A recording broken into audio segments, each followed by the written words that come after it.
bagaimana manhaj Kiai Hasyim Asy'ari sama Kiai Ahmad Dahlan. Ini penutup. Sudah nggak boleh tanya lagi. Anak ceritain. Biar fokus. Saya ingin Mas di era abad ke-18 muncul sosok paripurna dari Padang yang menjadi khotib dan sekaligus mufti Masjidil Haram, yaitu Ahmad Khatib Al-Minangkabawi. Dia ini sangat nampak seorang yang menampilkan sosok ahli sunnati wal jamaah, karena dia sangat anti terhadap tasawuf dan thariqah. Bahkan ketika dia pernah sesekali kembali ke Padang, akhirnya nggak kerasan balik lagi karena mengkritisi thariqah Naqsabandiyah yang didirikan oleh Syekh Burhanuddin. Ya. Akhirnya karena benturan dan perlawanan, apalagi dia mengkritisi juga sistem warisan apa Mas? Yang tahu Mas? Yang lihat dari ibunya itu loh. Matrilinear ya, itu. Akhirnya dia tidak kembali lagi. Maka dari situlah dia lebih menguatkan keilmuannya di Mekah sampai akhirnya menikah dengan putrinya salah seorang ulama besar di Mekah, yaitu Syekh Muhammad itu loh, Masya Allah, Irak itu ada daerah apa namanya? Al-Kurdi.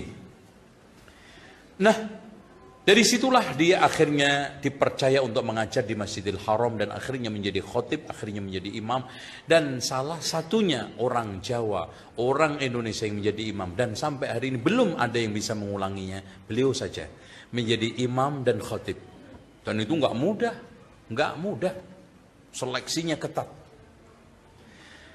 Nah, di sekalian, akhirnya banyaklah murid-murid yang belajar ke sana.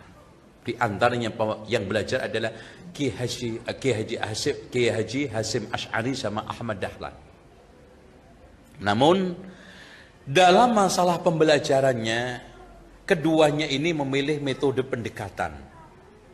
Kiai Hasyim Asy'ari lebih memilih kepada mewarnai dan kembali kepada jamaahnya, sehingga nampak dakwahnya itu mengikuti kultur.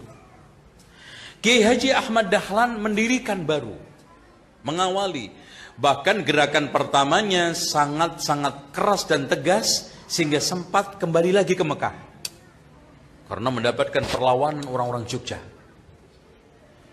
Nah, setelah pulang yang kedua, dia mencoba untuk merubah dakwah, ya, dakwah yang didominasikan pada pendekatan persuasi.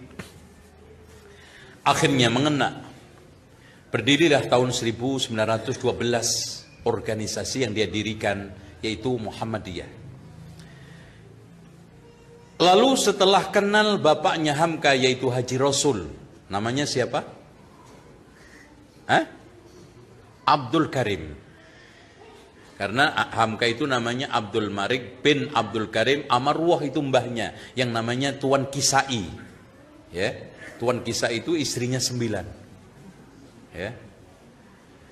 Nah, hadirin sekalian, dia termasuk orang muridnya Ahmad Khatib Al-Minangkabawi yang betul-betul bisa merepresentasi, bahkan jelmaan Ahmad Khatib Al-Minangkabawi aslinya adalah Haji Rasul, itu yang tidak lain adalah Abdul Malik. Makanya disebut Hamka itu Haji Abdul Malik bin Abdul Karim Amarullah. Itu Hamka. Abdul Malik Hamkanya, Abdul Karim Haji Rasulnya. Nah, setelah dia ketemu dengan Kiai Haji Ahmad Dahlan, kongsi dakwah sunnah makin kuat.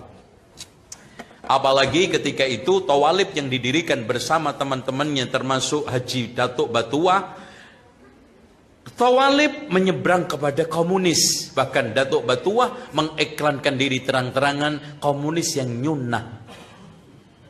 Anehnya, dia itu ngajari komunis pakai dalil. Karena Datuk Batuah ini hafal Quran. Di Jawa juga ada Haji Misbah. Itu selalu mencoba untuk mengislamisasikan komunis. Nah, ini baru aneh. Pokoknya seluruh dunia nggak ada komunis yang aneh kecuali di Indonesia. Ya, komunisnya Haji Misbah yang di Jawa, kemudian Datuk Batuah. Akhirnya pecah. Maka setelah kenal Kiai Haji Ahmad Dahlan, dia berkongsi untuk membesarkan Muhammadiyah walaupun tidak pernah masuk menjadi pengurus Muhammadiyah. Tolong diperhatikan.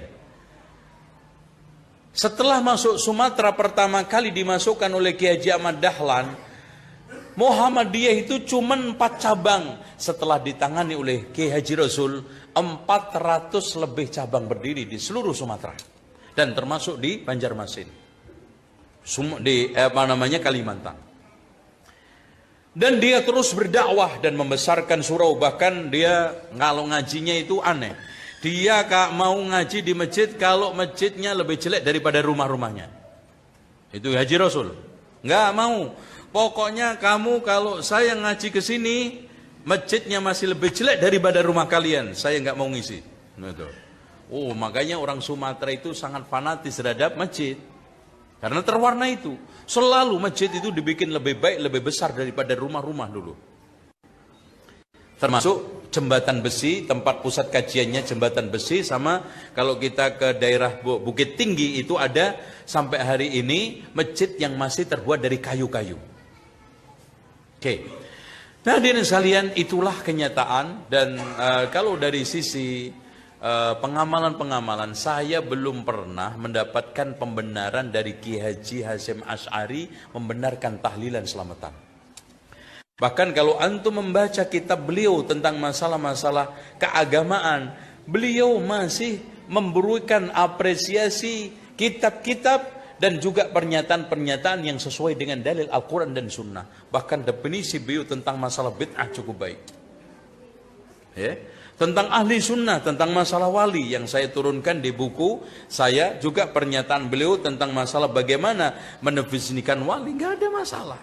Cuman di sini terjadi beberapa pembelokan, apalagi ada ceramah yang cukup bagus yang disampaikan oleh Kiai Haji Hasyim Asy'ari ketika muktamar di Banjarmasin. Dia meluruskan ulama-ulama NU yang melakukan penyimpangan dan juga mereka yang melakukan berbagai macam dakwah yang kurang bersahaja. Dia kasih semuanya nasihat. Cukup apik. Ya. Dan ini sekarang ditutup semua. Nah, ini ana mencoba nanti bongkar di buku saya Ulama Pembaharu Poros Timur Tengah Nusantara abad 18-19. Nanti yang saya jadikan jenggelnya adalah Kiai Haji Ahmad Khotib Al-Minangkabau. Kenapa? Karena Azumardi Azra menulis kitab Jaringan Ulama itu dia ambil abad 17-18. Nanti ujung-ujungnya Islam yang masuk Indonesia tasawuf. Benar, karena ketika itu masih di bawah kekuasaan Turki kan.